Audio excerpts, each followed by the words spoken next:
It is official. After a uneventful offseason, to say the least, for the Philadelphia 76ers, which was expected outside of the number 3 pick with VJ Edgecombe, the 76ers have now filled the end of their roster with their 3 two-way contract players. It is now official that the 76ers have done that. One, Hunter Salis, undrafted guard out of Wake Forest. We know about that one from occurring on draft night.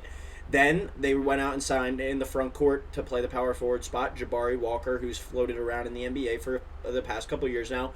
And then recently, the most recent acquisition was Dominic Barlo, who they signed and they waived Alex Reese. So those are your 3 76ers on two-way contracts this year. If you don't know what a two-way contract is, these players will be able to float back and forth between the NBA and the G League. They only get to play a certain amount of games in the NBA. I believe it is 40 before needing to be converted to a standard deal. But essentially, these are players that the 76ers want to have on their roster, want to have the rights to, but also allow them to go play in the G League, go develop, go get a lot of minutes, and then be used, in certain circumstances, certain emergencies. If the 76ers just say are thin in the backcourt, Hunter Salis could get called up to play, if McCain and Maxey, knock on wood, are forced to miss time with injuries.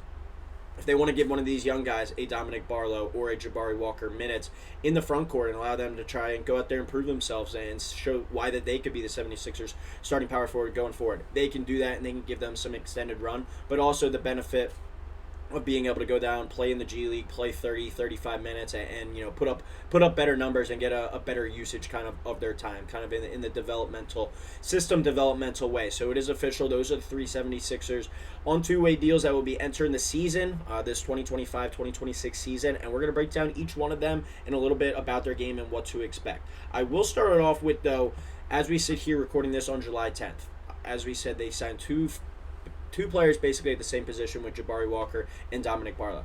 I'd be surprised by Christmas time if both of those guys are still on the roster. They could both go out there and light it up and, make the most of their opportunities, and the 76ers are forced to keep them, and that would be a good thing, being able to find kind of a diamond in the rough with these two-way deals.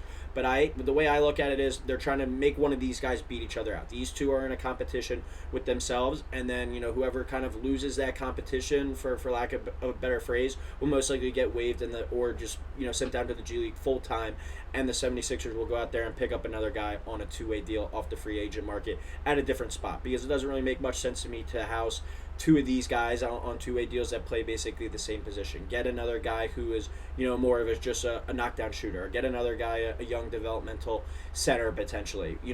I think that's the way that the 76ers should look at it, should approach it. So I'd be very surprised if you're around Christmas time and both of those guys are still on the roster. But it should be an interesting kind of battle between those two to see who, will get the first opportunity at the NBA level based on their play, most likely in the G League and in training camp. But let's get into a little bit about each of these guys as we head towards the season, get to know these players a little bit more. Dominic Barlo, the first guy we'll get into, will be entering his 4th NBA season this year, only at 22 years old. This is a guy still very young. I talked about it in an earlier video, but he's going to be younger than Janai Broom is on opening night, and that's going to say something. As Janai Broom is entering his rookie season, Dominic Barlo will be entering his 4th year in the NBA. Barlo, a player out of the Overtime Elite League. I just did a video on him recently called Sixers Make Sneaky Signing, if you want to go into a little bit more in-depth about Dominic Barlo, but not great numbers in the NBA. We won't gloss over that. 4.2 points, 2.4 rebounds, but it's a guy that's had limited opportunities. Hasn't really played as much in the NBA level. Played about 30 games last year with the Atlanta Hawks. Has also played with the San Antonio Spurs. But what he brings to the table, I think, is efficiency around the rim. He's a career 51.9% shooter from the field in his opportunities. In his 96 opportunities that he's played. I think he's a hyper-athletic guy, too. He brings some athleticism to the front court.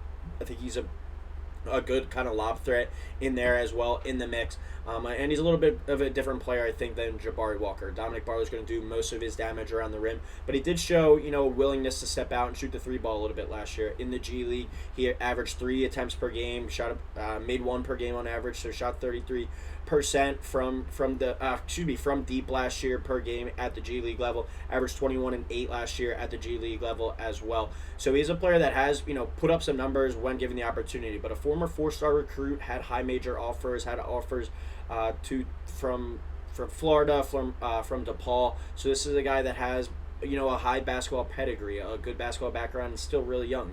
As we said, on opening night this year, he's only going to be 22 years old. It's a lot younger than some of these guys that just got drafted or, about the same age, and he's already going into year 4 in the NBA. So he's got that leg up kind of experience-wise at the professional level, and I think the Sixers value that high pedigree, that high basketball kind of background that Dominic Barlo brings to the table. So he's the one option, the most recent signing.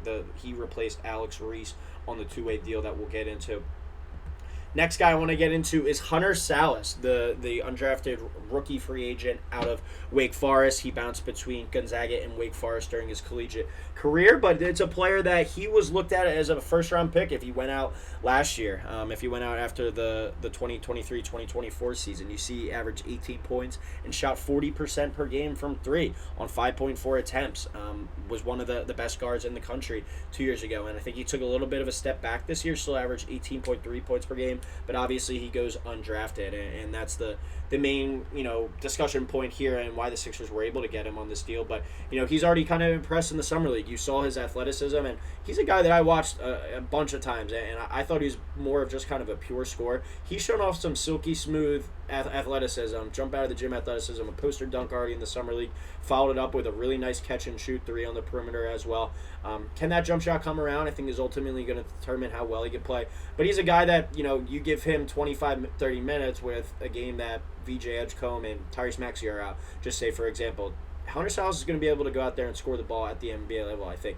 You look at his shooting history, though, from downtown, from three-point range, not great indicators, I think you would say. 26%, 25%, then he has an outlier year at 40%, and then he has a 27% season. Not the greatest three-point shooter, consistently.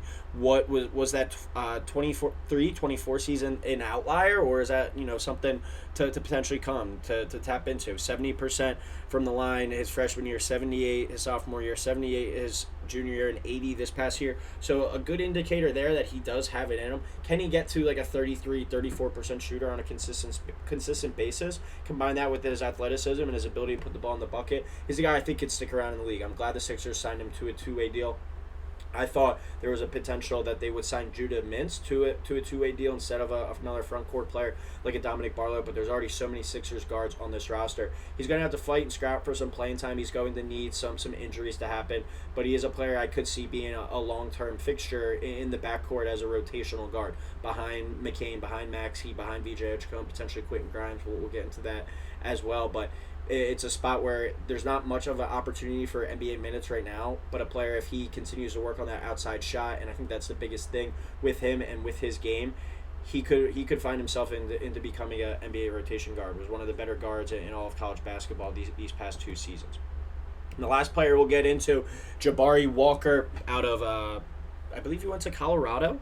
Correct me if I'm wrong, but he's played on the Portland Trail Blazers for a few seasons now. Another player who's really young. I think he's going to be younger than Janai Broom on opening night as well, and he's played a handful of games in the NBA. Already is up to 188 games, averaged 6.2 points, 4.5 rebounds over the course of his career. But he's a player that has shown the ability to step out and shoot the ball a little bit more, and I think that's an intriguing asset, an intriguing skill set. A player, too, I was surprised to see be on a two-way deal with all that NBA experience already. I thought there would have been a little bit more of a market for him, but he shot 38.9% from 3 last year. Pretty good numbers there for a guy his size at 6'9", 215. But as I said, I think it's going to be kind of a competition between him and Dominic Barlo. Who do the Sixers see, a higher ceiling for? I think we could talk about with when they get those guys in the building. These guys are going to be competing for minutes both in the G League with the Blue Coats, but also being able to potentially fight for some minutes in a very thin power forward spot for the Sixers. You look at the guys on the roster right now, Trendon Watford, you bring in Jabari Walker, you bring in Dominic Barlo. These guys are all going to be kind of competing in the mix. Is there another potential power forward out there the Sixers looking to bring in? They still have one standard deal to give out. I believe one more standard deal if they do re-sign Quentin Grimes as well. That's included in it. But Jabari Walker and Dominic Barlo are going to be battling it out, I think, these two guys. And I think I would probably give the edge to Jabari Walker right now. I think he brings a little bit more to the table. 6.2 rebounds, 4.5 assists, career 31.8% shooter, but shot it really well this past year from 3 at 39%. And he's got a little bit, more of a leg up in terms of that NBA experience. And I think the Sixers are going to need one of these two-way guys at the 4 spot to be able to contribute some minutes from them, not on a nightly basis, but every other game or something, I think they're going to expect one of these guys to be able to go in there and contribute. Who earns that spot? I think that we're going to find that out in training camp and early on in the season. But I do think Jabari Walker and Dominic Barlo both have a great opportunity to potentially carve out, not a starting role, but a immediate playing time role here for the Sixers. So Jabari Walker, more of the stretch big, Dominic Barlo, more of that kind of works around the basket type of big. But these guys are going to have some opportunities. As I said, Hunter Sal's probably a little bit more of an uphill climb to direct playing time this season, but I think long term could work himself into a rotation guard for the Sixers. And Dominic Barlo and Jabari Walker have immediate playing time opportunities right away in that thin Sixers front court. They're going to need rebounding. If either one of those guys on a consistent level, I think that even helps their chances even more, because I've talked about this a bunch, but you look at Tyrese Maxey, Jared McCain, Paul George, Joel Embiid, VJ Edgecombe, presumably Quentin Grimes as well. There's only so many shots to go around. You're going to have to do the dirty work at this 4 spot. You're going to have to knock down some shots if called upon, but you're going to be asked to rebound, you're going to be asked to defend, you're going to be asked to hustle, and you're going to be asked to kind of just fill a role. And I think that's when you look at this power forward spot for the Sixers, you kind of got to know your role and make the most of it. So Jabari Walker and Dominic Barlo is going to be an interesting watch and battle for these two guys for what I think is going to be a spot that's going to contribute to some playing time. And I think the guy that kind of fails this competition will probably be off this 2-way contract by the time Christmas comes around. But let me know what you guys think in the comments below.